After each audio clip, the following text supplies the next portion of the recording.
Bonjour, en ce jour de fête nationale sur lequel je ne vais pas m'étendre d'un point de vue politique, je veux juste montrer un peu le point de vue des témoins de Jéhovah sur ces sujets-là, en étant sur leur site jw.org, à la page Pourquoi les témoins de Jéhovah ne participent-ils pas aux cérémonies patriotiques? Puisque voilà, si vous ne le savez pas, les témoins de Jéhovah s'interdisent de chanter l'hymne national, de saluer le drapeau.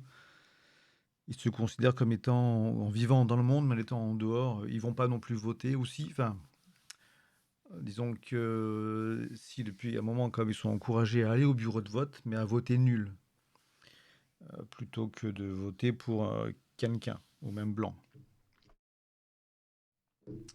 Ils sont encouragés à voter nul pour garder une bonne réputation en tant que bons citoyens, quoi. Mais donc comme ça leur permet de tamponner leur carte d'électeur.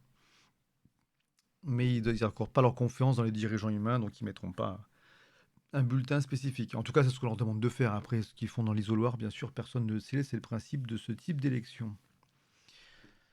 Alors, les témoins de Jéhovah respectent les gouvernements et les emblèmes nationaux. Nous respectons aussi le choix de ceux qui prêtent un serment d'allégeance, saluent un drapeau ou chantent un hymne national. Cependant, les témoins de Jéhovah ne participent pas aux cérémonies patriotiques, car celles-ci sont contraires aux enseignements de la Bible. Nous apprécions que les gens respectent nos convictions, tout comme nous-mêmes respectons leurs choix.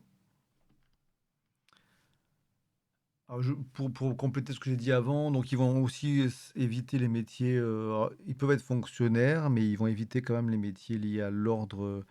Ils évitent l'armée, la police, ce genre de choses. Ils vont bien sûr, évidemment, pas s'inscrire sur des listes électorales. Ils vont encore, enfin, s'ils votent pas pour des gens, ils vont encore moins participer au processus électoral. Et je crois que j'ai fait à peu près le tour, il me semble. Donc, quel principe guide ces choix? Deux principes bibliques importants. Premièrement, Dieu seul mérite notre adoration. La Bible dit, c'est Jéhovah ton Dieu que tu dois adorer et c'est seulement à lui que tu dois offrir un service sacré. Or, les serments d'allégeance et les hymnes nationaux font souvent dire à ceux qui les prononcent ou les chantent qu'ils sont attachés à leur pays plus qu'à toute autre chose. On comprend donc pourquoi les témoins de Jéhovah refusent de participer à de telles cérémonies. Donc, ils considèrent que le salut au drapeau est un acte d'adoration et la Bible interdit d'adorer un objet. C'est de l'idolâtrie. Voilà, donc attention aux témoins de Jéhovah avec votre logo jw.org. Ne le mettez pas trop en avant quand même, hein. C'est limite, limite.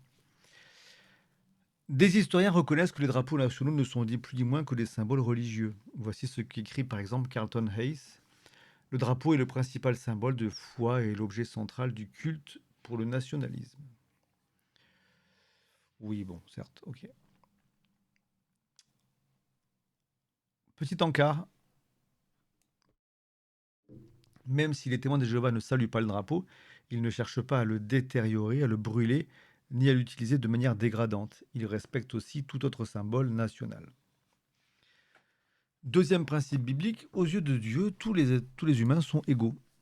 À partir d'un seul homme, il a fait toutes les nations. C'est pour cette raison que les témoins de Jéhovah sont convaincus qu'il serait mal de mettre en avant un groupe ethnique ou une nationalité. Que faisons-nous quand la loi demande de participer à une cérémonie? Les témoins de Jéhovah ne luttent pas contre les gouvernements. Nous pensons que les gouvernements font partie d'une disposition de Dieu. Autrement dit, que Dieu leur permet d'exister. Selon Romains, chapitre 13, j'avais fait une vidéo qui montrait qu'en quoi, dans certains pays, en Roumanie par exemple, la nouvelle interprétation de ce verset, parce que ça a évolué au cours du temps, a créé une véritable scission. Il y a deux lignées de témoins de Jéhovah en Roumanie à cause du changement de doctrine sur Romains 13. Nous sommes aussi convaincus que les chrétiens doivent obéir aux autorités. Et si les lois d'un pays s'opposent à celles de Dieu, dans certains cas, il est possible de demander une modification de la loi. Quand aucun changement n'est possible, les témoins de Jéhovah choisissent avec respect d'obéir à Dieu plutôt qu'aux hommes. Les témoins de Jéhovah cherchent-ils à défendre des idées dans le domaine social ou politique? Non. Les témoins de Jéhovah ne prennent pas parti dans les conflits sociaux ou politiques. Notre refus de prêter un serment d'allégeance, de saluer un drapeau ou de chanter un hymne national n'est pas une forme de militantisme ou de revendication politique. Nous agissons simplement en accord avec nos convictions basées sur la Bible. Pour ce qu'il met bien sûr, enfin bien sûr, Ça dépend, hein. Bien sûr qu'il y a des. J'allais dire qu'il met plutôt sur l'échiquier politique comme une force plutôt à droite, mais bon, il existe hein, des catholiques de gauche et compagnie. Parce que gauche et droite, c'est toujours un. On peut, c'est un peu simpliste si on prend que ça, et on peut être sur certains points plutôt à gauche ou plutôt à droite.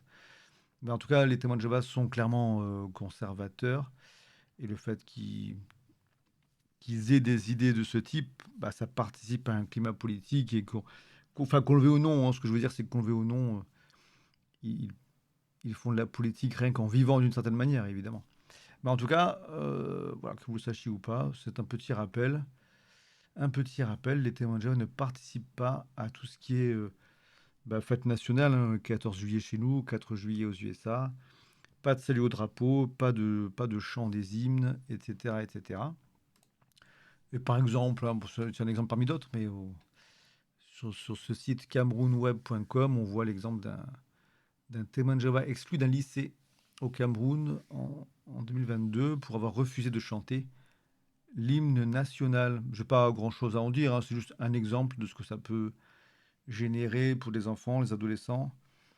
Euh, alors, vraiment, politiquement, je vais pas m'exprimer là-dessus. On peut considérer que c'est bien de refuser les hymnes. Ça, c'est à vous de voir.